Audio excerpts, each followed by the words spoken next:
हाल ही में नागपुर में जो घटना हुई उसमें बांग्लादेश के आईएसआई ऑफ पाकिस्तान के तार बताए जा रहे हैं। ये खेल बहुत गहरा है और अगर मैं आपको एक साधारण बात बोलूं तो नागपुर सिर्फ एक झांकी थी। आईएसआई का भी पूरा एक गेम प्लान आगे बाकी है और आज के इस वीडियो में आपको इस गेम प्लान को समझने के लिए एक गहराई से ये वीडियो आपकी मदद करेगा। जब भारत आज़ाद हुआ था 1947 में, तो उस समय जो मुस्लिम लीग थी जिसको ब्रिटिश ने 1906 में क्रिएट किया था, वो तो खैर पाकिस्तान में चली गई, लेकिन उसी मुस्लिम लीग का भारत के अंदर एक वर्ग क्रिएट हुआ और उसका नाम था इंडियन यूनियन मुस्लिम लीग। उसी मुस्लिम लीग से जुड़े हुए कुछ लोग जो भारत में इंडियन यूनियन मुस्लिम लीग बनाकर आए, उन्होंने वही मुस्लिम लीग का एजेंडा भारत में अपनाया। एक राजनीतिक वर्ग वो बना रहा लंबे समय तक और वो राजनीतिक वर्ग भारत की राजनीति में एक महत्वपूर्ण रोल प्ले करता रहा। इसी के साथ साथ जब ब्रिटिश की हुकूमत भारत में थी तो उस समय एक संगठन था जिसका नाम था जमाते इस्लामी। जमाते इस्लामी का जो ओरिजिनल फाउंडर था वो इवेंचुअली बंटवारे के बाद पाकिस्तान चला गया, लेकिन जमाते इस्लामी का भी भारत में एक संगठन बना जो कि कुछ उसी संगठन से जुड़े हुए लोगों ने भारत में एजेंडा चलाने के लिए बनाया, जिसका नाम था जमाते इस्लामी हिंद। एक चीज़ को याद रखिए कि 1950 के बाद लगभग 1970 के दशक तक, फ्रॉम 1950s टू 1970s, ये जो 2 दशक थे, 2 डेकेड्स थे, इस दौरान इंडियन यूनियन मुस्लिम लीग ने और साथ ही में जमाते इस्लामी हिंद ने अपनी राजनीति यहाँ पर करी। लेकिन ये राजनीति 1970s के डेकेड से बदलने लग गई। 1970s से लेकर 1990s के डेकेड की अगर हम बात करें तो यहाँ पर ये खेल कुछ इस प्रकार से बदला कि 1970s में सबसे पहले तो ये जो जमाते इस्लामी हिंद थी, इसने एक स्टूडेंट विंग बनाया। ये स्टूडेंट विंग 1977 में अलीगढ़ में उत्तर प्रदेश में बना और इस स्टूडेंट विंग का नाम रखा गया student Islamic movement of India उर्फ SIMI. Student Islamic movement of India ने जब इनिशिएट किया अपना कार्य तो 1977 में उस समय उसने ये बात बोली कि हम मुस्लिमों के विकास के लिए हैं, हम यहाँ पर मुस्लिमों को एकजुट करना चाहते हैं। लेकिन जैसे ही 1980s का डेकेड 1980 का दशक आया, यही student Islamic movement of India ने अपने गोल्स बदलने शुरू कर दिए। 1980 के दशक में 1980s के डेकेड में ये student Islamic movement of India ने 2-3 चीज़ें बोलना शुरू कर दी। सबसे पहले उसने ये बोलना शुरू कर दिया कि Allah is basically our leader, और दूसरा उसने बोलना शुरू कर दिया कि Quran is our constitution. Bharat का संविधान हमारे लिए हमारा संविधान नहीं, हमारा संविधान हमारे लिए कुरान है, और हमारा लीडर कोई भारत का प्रधानमंत्री या कोई और अन्य नेता नहीं बल्कि अल्लाह है। इसके साथ साथ यही student Islamic movement of India ने एक और चीज़ ये बोली कि हमारा उद्देश्य, हमारा गोल, हमारा ऑब्जेक्टिव अब ये है कि हम भारत को बेसिकली लिबरेट कराना चाहते हैं। और लिबरेट कराने का मतलब ये है कि भारत को हम कन्वर्ट करना चाहते हैं, कन्वर्ट करके इसको एक इस्लामिक रिपब्लिक बनाना चाहते हैं। पूरे 1980 के दशक में एक जगह पर जहाँ पर student Islamic movement of India Simi ये प्रकार की गतिविधियाँ कर ही रही थी, उसी दौरान एक और बड़ी महत्वपूर्ण चीज़ हुई कि उसी दौरान जो student Islamic movement of India जो थी, उसके साथ साथ ये जो इंडियन यूनियन मुस्लिम लीग था IUML, इस IUML ने भारत के अंदर राष्ट्रीय स्वयंसेवक संघ RSS को काउंटर करने के लिए 1980s के डेकेड में इस्लामिक सेवक संघ बनाया। इसने इस इस्लामिक सेवक संघ के तहत वही कार्य करने शुरू कर दिए कि मुस्लिमों को एकजुट किया, उनको ट्रेनिंग देना चालू किया और साथ साथ ये बोलना शुरू कर दिया कि हम भी student Islamic movement of India के साथ साथ भारत को बेसिकली लिबरेट कराना चाहते हैं, भारत को एक इस्लामिक रिपब्लिक बनाना चाहते हैं। समस्या तब हुई जब 1990s के डेकेड में, 1990 के दशक में, जब मुंबई में ब्लास्ट हुए, और वो मुंबई में ब्लास्ट के दौरान जब दाऊद इब्राहिम का, ISI पाकिस्तान का, इनका रोल मालूम चला, तो उस समय जब तहकीकात और इन्वेस्टिगेशन हुई, उस इन्वेस्टिगेशन के दौरान ये चीज़ बहुत स्पष्ट सामने आई कि ये जितनी भी इस्लामिक सेवक संघ नाम की संगठन थी, ये डायरेक्टली ISI से पैसा लेकर लोगों को मुंबई, महाराष्ट्र, इसके आसपास के इलाकों में रेडिकलाइज कर रही थी। इस कॉन्टेक्स्ट में भारत की सरकार ने 1994 में एक डिसीजन के तहत इस्लामिक सेवक संघ को, जो कि इंडियन यूनियन मुस्लिम लीग से जुड़ा था, उसको बैन किया। आप गौर कीजिए इस बात को कि इंडियन मुस्लिम लीग, जिसका ही यूनिट था इस्लामिक सेवक संघ, इस इंडियन यूनियन मुस्लिम लीग को बैन नहीं किया बल्कि उसके इस्लामिक सेवक संघ को बैन कर दिया। और ब्यूटी देखिए कि जैसे ही 1994 में इस इंडियन यूनियन मुस्लिम लीग के इस्लामिक सेवक संघ को बैन किया गया, उसी दौरान यही इस्लामिक सेवक संघ ने तुरंत अपने सारे के सारे कैडर्स को, जितने भी उससे लोग जुड़े हुए थे जो इस्लामिक सेवक संघ में थे, उनको वहाँ से निकालकर तुरंत नेशनल डेमोक्रेटिक फ्रंट NDF में ले आए। और 1994 से नेशनल डेमोक्रेटिक फ्रंट जो है वो एक नया फ्रंट ऑर्गेनाइजेशन बन गया, जिसमें पुराने इस्लामिक सेवक संघ के सारे लोग वहाँ पर आ गए।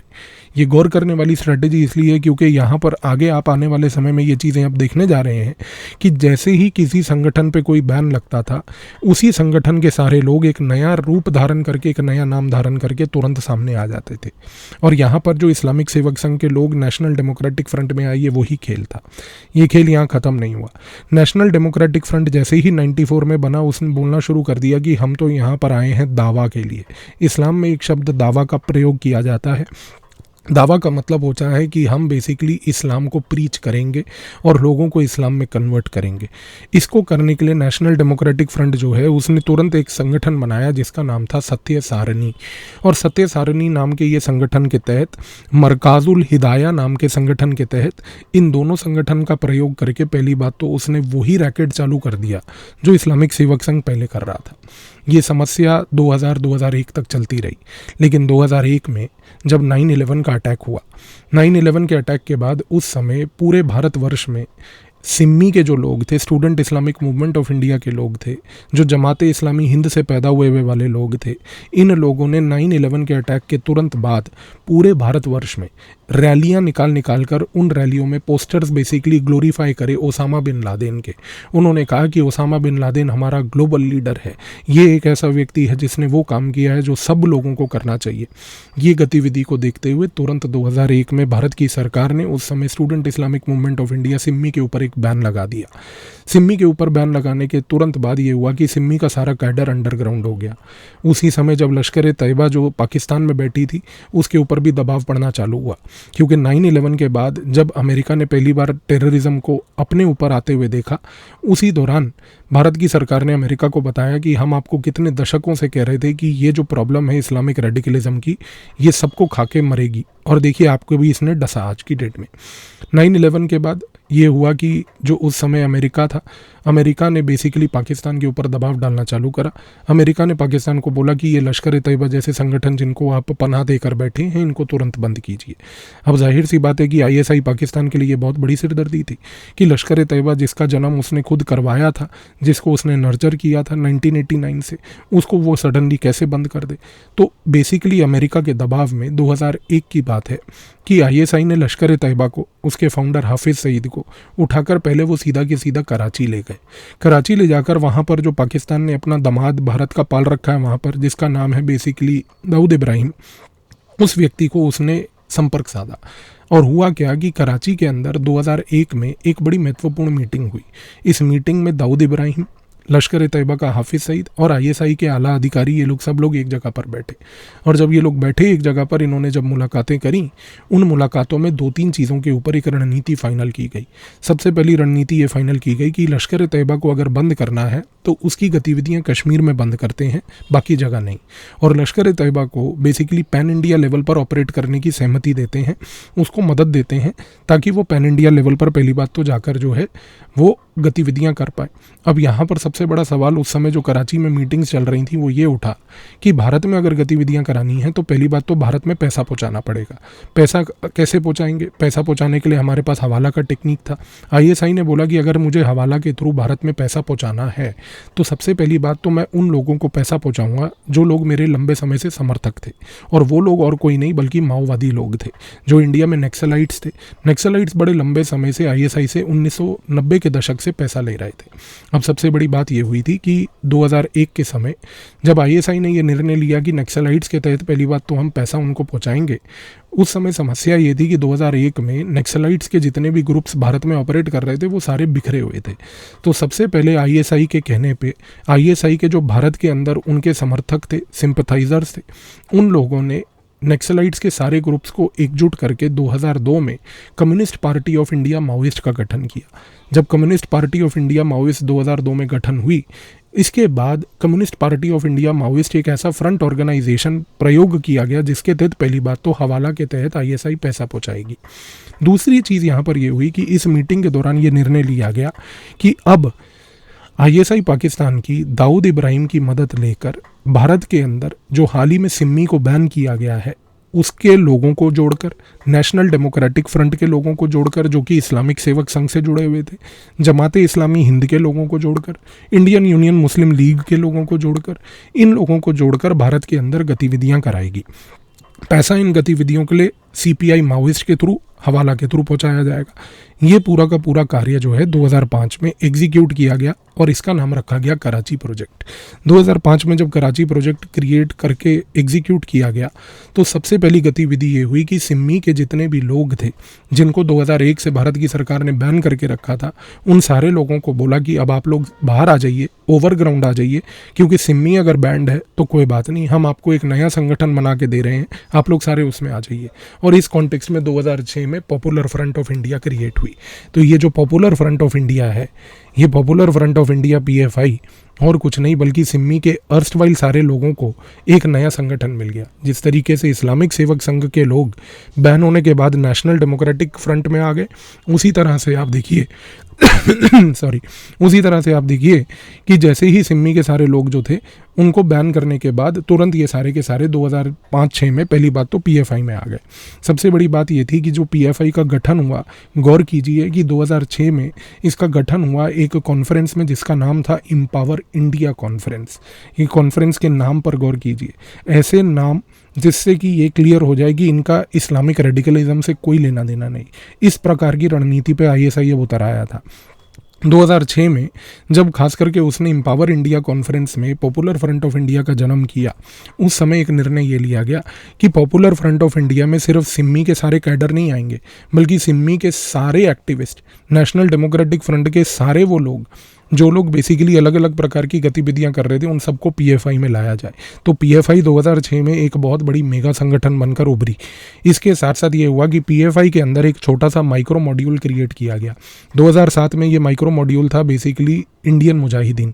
इंडियन मुजाहिदीन में इंडियन मुसलमानों के थ्रू भारत के अंदर ही टेररिज्म के अटैक्स करवाने थे।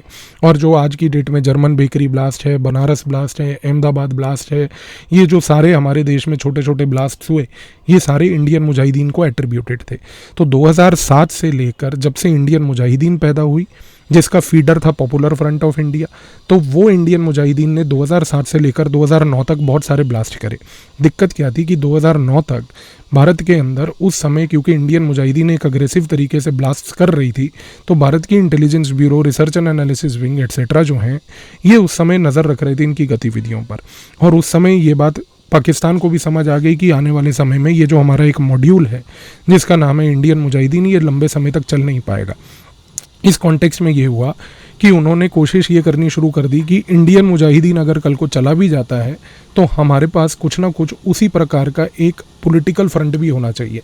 अब पॉपुलर फ्रंट ऑफ इंडिया में तो क्योंकि हमने सिम्मी के लोगों को जोड़ दिया था, पॉपुलर फ्रंट ऑफ इंडिया में तो क्योंकि हमने नेशनल डेमोक्रेटिक फ्रंट के लोगों को जोड़ दिया था, तो ऑब्जेक्टिव ये था कि कल को मान लीजिए अगर भारत की सरकार पॉपुलर फ्रंट ऑफ इंडिया के ऊपर भी कुछ करती है, खैर 2014 तक तो करना नहीं था क्योंकि वो सरकार भी ऐसी थी कि जो चाहती थी कि पीएफआई जैसे लोग जो हैं फ्लरिश हों, लेकिन दिक्कत ये थी कि कल को मान लीजिए जिस प्रकार से भारत की इंटेलिजेंस एजेंसीज इंडियन मुजाहिदीन को टारगेट कर रही थी, कल को अगर यदि वो टारगेट पीएफआई के ऊपर भी होता है, तो उस समय 2008 के अंदर आईएसआई ने सोचा कि हमें पीएफआई का एक सब्स्टिट्यूट भी तैयार करके रख लेना चाहिए।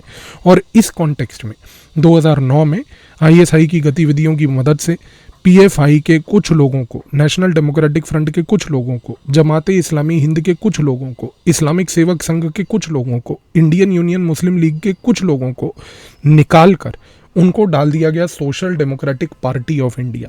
और ये जो social democratic party of India 2009 में बनी, ये 2009 में एक ऐसी पॉलिटिकल पार्टी बनी जो कि पहली बार इलेक्शन कमीशन के तहत एक रजिस्टर्ड पॉलिटिकल पार्टी बनी। इस रणनीति को समझने की कोशिश कीजिए कि आईएसआई की तरफ से जब ये कोशिश की गई कि एक ऐसी पॉलिटिकल पार्टी को क्रिएट किया जाए, उसका ऑब्जेक्टिव ये था कि कल को अगर भारत मान लीजिए कोई ऐसी गतिविधि करता है जिससे कि पीएफआई पे कोई आंच आ जाए, नेशनल डेमोक्रेटिक फ्रंट पे कोई आंच आ जाए, इंडियन मुजाहिदीन पे कोई आंच आ जाए, तो कल को कम से कम social democratic party of India एक ऐसी पार्टी होगी जिसके ऊपर कोई आंच नहीं आ पाएगी। उसका रीज़न क्या है? उसका सबसे बड़ा रीज़न ये है कि यदि कोई party election commission of India के साथ रजिस्टर हो जाती है तो आज की डेट में भारत के इलेक्शन के जो लॉज हैं उनके पास पावर है एक पार्टी को सिर्फ रजिस्टर करने की। अभी तक भारत के इलेक्शन के जो लॉज हैं उसमें किसी पार्टी को डी रजिस्टर करने की अभी तक कोई कानूनी तरीके से लॉ तैयार नहीं किया गया है। तो ये आईएसआई की एक बहुत सोची समझी रणनीति थी कि कल को एक पॉलिटिकल पार्टी रजिस्टर हो जाएगी तो ज़्यादा से ज़्यादा क्या होगा, उस पॉलिटिकल पार्टी के लोगों को भारत की सरकार अरेस्ट कर सकती है, लेकिन वो पॉलिटिकल पार्टी हमेशा जिंदा रहेगी, एक फ्रंट हमेशा हमारा जिंदा रहेगा। तो 2009 में इस कॉन्टेक्स्ट में social democratic party of India बनी। अच्छा, जब social democratic party of India 2009 में बनी, इसके बाद 2013 तक जैसे हम लोग पहुंचे तो 2013 तक इंडियन मुजाहिदीन पूरी की पूरी न्यूट्रलाइज हो गई। और जब इंडियन मुजाहिदीन पूरी न्यूट्रलाइज 2013 तक हो गई, इसके बाद सबसे बड़ी बात ये थी कि 2013 में इंडियन मुजाहिदीन के न्यूट्रलाइज होने के बाद अब आप देखिए कि इस्लामिक सेवक संघ जा चुका था, साथ में इंडियन मुजाहिदीन जा चुकी थी। बचा क्या था? सिर्फ पॉपुलर फ्रंट ऑफ इंडिया, बचा क्या था? Social democratic party of India, Indian union Muslim league और साथ में नेशनल डेमोक्रेटिक फ्रंट। अब हुआ क्या कि 2014 में जैसे ही सरकार बदली, उस समय आईएसआई पाकिस्तान ने अपनी रणनीति तुरंत बदल दी। उस समय आईएसआई पाकिस्तान ने क्या किया कि social democratic party of India और पीएफआई को एकजुट करके उसने बेसिकली भारत में 2014 से पीएफआई प्लस एसडीपीआई के तहत, ये दोनों संगठनों के तहत उसने जो है पूरे भारत में साइकोलॉजिकल ऑपरेशंस करवाने चालू कर दिए। अब ये साइकोलॉजिकल ऑपरेशंस एक क्रोनोलॉजिकली तरीके से पूरे भारत में इवॉल्व हुए। 2015 में कैंपेन चालू हुआ कि भारत में इनटॉलरेंस बढ़ रही है, भारत में इनटॉलरेंस जो है बहुत ज़्यादा होती जा रही है। 2015-16 के करीब जैसे ही हम पहुँचे, इन लोगों ने एक नई वोकेबुलरी पकड़ ली कि भाई भारत में तो मॉब लिंचिंग हो रही है। मॉब लिंचिंग के साथ साथ जैसे ही ये इन्होंने मॉब लिंचिंग प्लस इनटॉलरेंस का गेम शुरू करा, उसी समय वो जो सीपीआई माओइस्ट के लोग थे जिनके ऊपर भारत की सरकार कार्रवाई कर रही थी, जिसके तहत वो नक्सलवादियों को मार रही थी, उन नक्सलवादियों को मारने के तहत एक प्रक्रिया ये होनी शुरू हो गई कि 2016-17 तक वो नक्सलवादी, उसमें जो इंटेलेक्चुअल वर्ग था, वो वर्ग जो बेसिकली मीडिया हाउसेस से जुड़ा हुआ था, थिंक टैंक से जुड़ा हुआ था, वो वर्ग जो बेसिकली यूनिवर्सिटीज़ के प्रोफेसर्स वगैरह के तहत बन के घूम रहे थे, उन सारों ने 2016-17 में अर्बन नक्सल्स को एक जन्म दिया। एक ऐसा कॉन्सेप्ट पैदा हुआ कि भारत में ये सारे लोग जो पहले माओवादी एरियाज़ में रहते थे, नक्सलवादी एरियाज़ में, जो जिसको हम आज की डेट में रेड कॉरिडोर कहते हैं, उसमें रहते थे, जब इन्होंने देखा 2016-17 में कि भारत की सरकार की तरफ से इनके ऊपर ऑपरेशन चलाए जा रहे हैं, तो उन्होंने वो नक्सलाइट एरियाज़ छोड़कर, जहाँ पर वो लोग ग्राउंड लेवल पर लोगों को रेडिकलाइज कर रहे थे, छोड़कर तुरंत इन्होंने अपना जो है पूरा बेस अर्बन एरियाज़ में बना लिया। जैसे ही ये लोग अर्बन एरियाज़ में आए, 2016-17 से अर्बन नक्सल्स चालू हुए। ये urban Naxals popular front of India, social democratic party of India से जुड़े। तो ये अर्बन नक्सल्स जैसे ही आए, इनको पीएफआई एसडीपीआई की तरफ से अर्बन नक्सल्स जो है एक इंटेलेक्चुअल क्लास मिल गया जो मीडिया लेवल पर इनके लिए प्रोपोगेंडा करेगा। फिर अर्बन नक्सल्स ने क्या शुरू करा, वापस से इनटॉलरेंस मॉब लिंचिंग का डिबेट चालू करा। जैसे ही ये गतिविधियां आगे बढ़ रही थी, 2019 में 2-3 चीज़ें हुई। सबसे पहले 2019 में जब सिटीजनशिप अमेंडमेंट एक्ट पास हुआ, उसके बाद इन्होंने शाहीन बाग के पूरे प्रोटेस्ट को जो दिल्ली में हुए उसको मैन्युफैक्चर करा। अब आप एक चीज़ को देखिए और गौर कीजिए ये शाहीन बाग के इंसिडेंट को, कि यहाँ पर जो अभी तक प्रोपोगेंडा चल रहा था, यहाँ पर जो अभी तक इनटॉलरेंस, मॉब लिंचिंग, ये सब चीज़ें चल रही थी, अभी तक यहाँ पर इसके तहत जो पूरी रेडिकलाइजेशन चल रही थी, वो रेडिकलाइजेशन का पहला मैनिफेस्टेशन शाहीन बाग के कॉन्टेक्स्ट में हमने देखा कि वो राइट्स के फॉर्म में निकल के आया वहाँ पर। और ये सिर्फ वो छोटे राइट्स नहीं थे शाहीन बाग में। शाहीन बाग एक ऐसा टेम्पलेट था, एक ऐसा टेम्पलेट था जिसके तहत भारत के अंदर एक प्रोटेस्ट पोटेंशियल को एक्सप्लोर करने की परिस्थिति को डेवलप किया गया, उसको नर्चर किया गया, उसके सक्सेस को समझा गया कि क्या कुछ लोगों को बिठाकर, उन लोगों को एक फेक कवर देकर, फेक कवर यानी कि उनके हाथ में बाबा साहब अम्बेडकर की फ़ोटो, संविधान पकड़ाकर, संविधान खतरे में है, बाबा साहब खतरे में है, वो फोटो और वो सब दिखाकर, साथ में उस पूरे प्रोटेस्ट में आर्टिस्ट्स को लाकर, सिंगर्स को लाकर, एक्टर्स को लाकर, क्या भारत के अंदर एक सोशल मूवमेंट को दिखा के एक इस्लामिक प्रकार का रेडिकल इवेंट मैन्युफैक्चर किया जा सकता है या नहीं किया जा सकता। ये जो खेल शाहीन बाग में हुआ, ये शाहीन बाग के बाद मैनिफेस्ट किया 2020 में दिल्ली के दंगों में। तो ये शाहीन बाग का जो टेम्पलेट 2020 में दिल्ली दंगों में मैनिफेस्ट हुआ, ये टेम्पलेट समझने की आवश्यकता है, क्योंकि ये टेम्पलेट के बीच में भारत की सरकार ने अनुच्छेद 370 आर्टिकल 370 कॉन्स्टिट्यूशन से भी हटा दिया। तो इनको ये आर्टिकल 370 एक और प्रोटेस्ट पॉइंट मिल गया। तो यहाँ पर हो क्या रहा था कि 2019-20 से इन लोगों की अर्बन नक्सल पीएफआई एसडीपीआई के अंदर एक ट्रांसफॉर्मेशन दिख रहा था। ट्रांसफॉर्मेशन ये दिख रहा था कि ये लोग जो अभी तक केवल बातें इंटॉलरेंस मॉब लिंचिंग की करते थे, अब इन्होंने ग्रास रूट लेवल पर, ग्राउंड लेवल पर जाकर प्रोटेस्ट के साथ साथ हिंसा, वायलेंस, इसको मैन्युफैक्चर करना चालू कर दिया था। आज जो नागपुर में हुआ है, ये नागपुर में ये हुई हिंसा कोई पहली बार नहीं है। मैं आपको फिर बोल रहा हूँ, ये स्टार्ट हुई थी शाहीन बाग से, ये मैनिफेस्ट हुई थी दिल्ली राइट्स में। और देखिए उसके बाद क्या हुआ कि शाहीन बाग दिल्ली राइट्स का इस टेम्पलेट को दोबारा से अपनाया गया फार्म प्रोटेस्ट में। जो पूरा 1.5 साल फार्म प्रोटेस्ट चलते रहे, जहाँ पर कुछ किसान बैठे हुए थे, उस किसान के प्रोटेस्ट में इन लोगों ने इन्फिल्ट्रेट किया।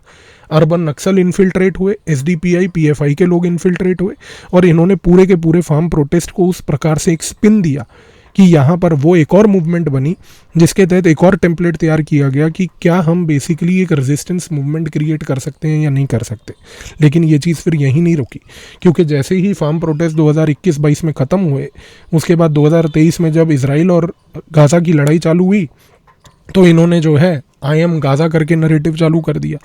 और जब ये आई एम गाज़ा का नरेटिव चालू हुआ 2023 में, इससे पहले एक इम्पोर्टेंट इवेंट हो चुका था, क्योंकि भारत की सरकार देख चुकी थी कि पीएफआई, एसडीपीआई, अर्बन नक्सल, ये तीनों के तीनों मिलकर Shaheen Bagh, article 370, Delhi riots, farm protest, ये सब कर चुके हैं।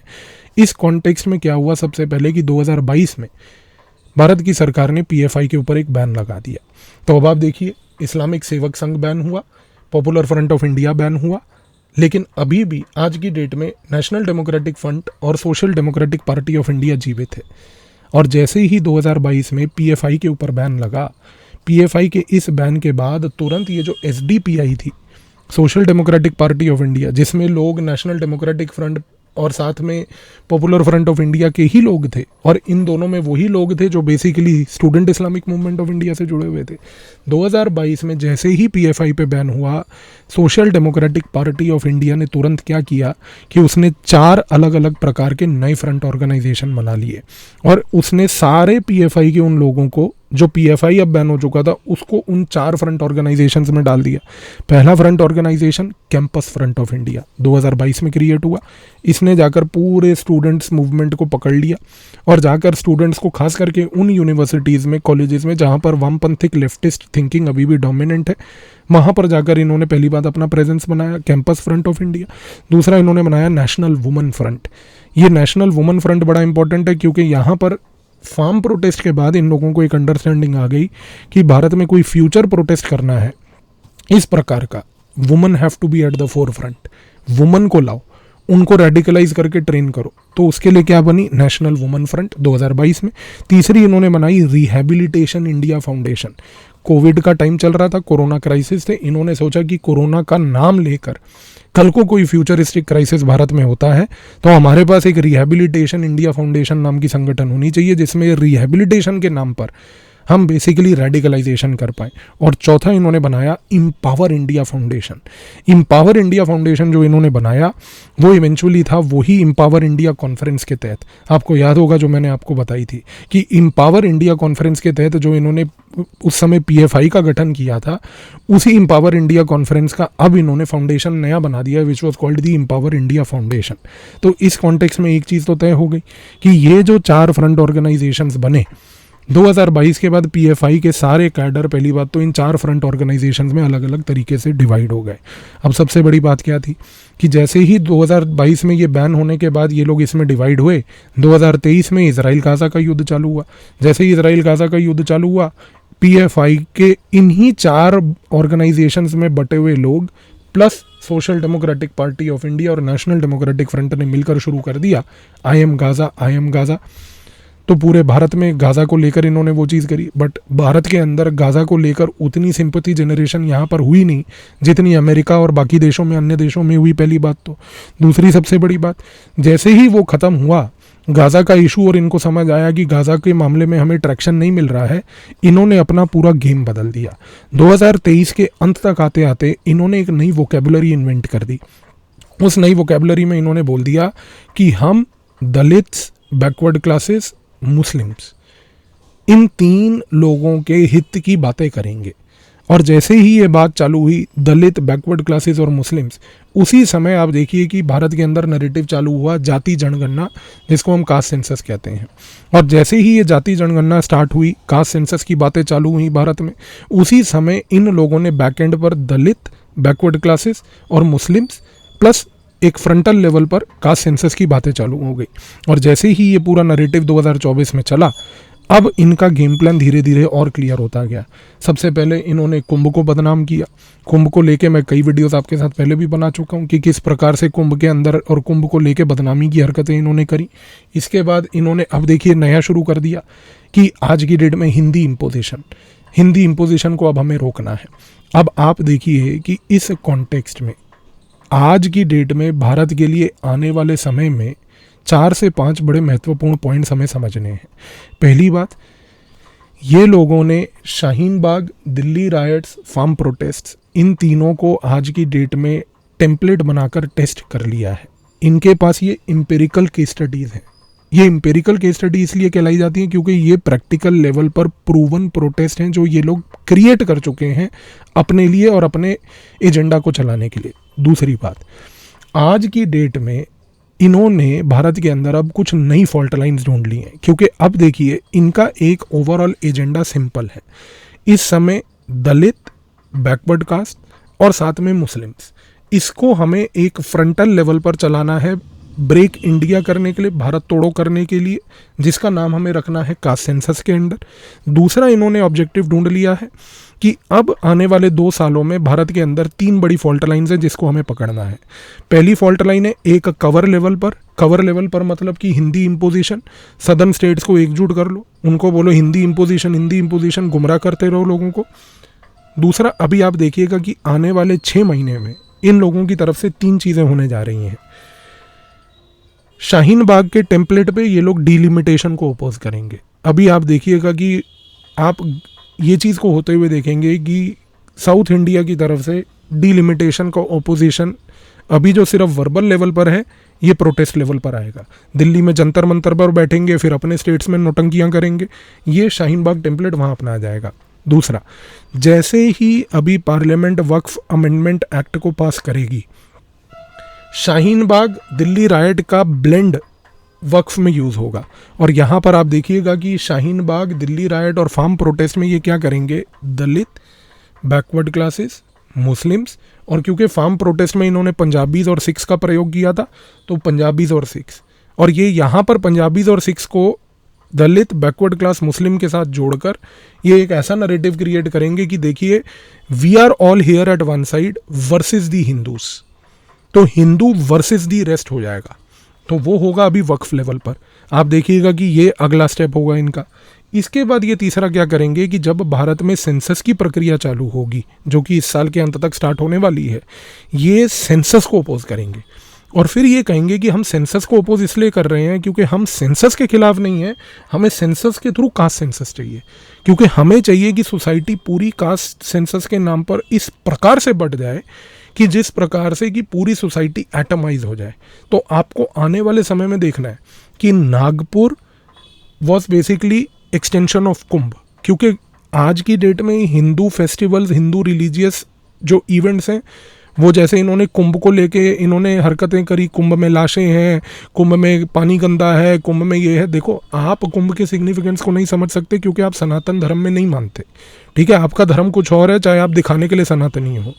तो इसलिए इन्होंने जो कुंभ में किया वो चीज़ इन्होंने होली के टाइम पे करी। अभी होली के टाइम पे ये हुई है, आप देखेंगे कि आगे जाकर जो है ये आगे अन्य फेस्टिवल्स के दौरान भी होगी। अभी फॉर एग्जांपल जैसे दीपावली आएगी, दशहरा आएगा, उस समय भी आप देखेंगे कि कुंभ, होली, नागपुर, इस प्रकार की गतिविधियां देखने को मिलेंगी। दूसरा, जैसा मैंने आपको बताया, Shaheen Bagh farm protest, Delhi right, ये तीनों का ब्लेंड डिलिमिटेशन को अपोज करने में, हिंदी इम्पोजिशन का नरेटिव, सेंसस को अपोज करना, क्योंकि इन लोगों का अल्टीमेट गोल एक है कि आने वाले 1 से 2 सालों में, यानी कि 2025, 26, 27, ये जो 1 से 2 साल है ना, ये चाहते हैं कि भारत में सिविल वॉर जैसी कंडीशन क्रिएट हो जाए।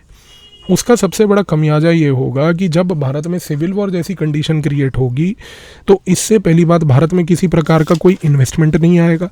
2027 तक अगर भारत में सिविल वॉर क्रिएट होगी, Hindi imposition, delimitation, census, caste census, Waqf को लेकर, तो इसके तहत एक नरेटिव क्रिएट हो जाएगा 2028 तक लोगों के मन में कि भाई अब जो है केंद्र सरकार को बदला जाए, बिकॉज इससे तो कोई समस्या टैकल नहीं होती, बल्कि भारत टूटने के कगार पर आ गया है। तो ये जो चीज़ यहाँ से स्टार्ट हुई थी, इंटॉलरेंस से, मॉब लिंचिंग से, ये इसका एंड गोल है, सिविल वॉर। तो आई बिलीव कि अब इस वीडियो के बाद आपको कंप्लीट क्लैरिटी इस एजेंडा की,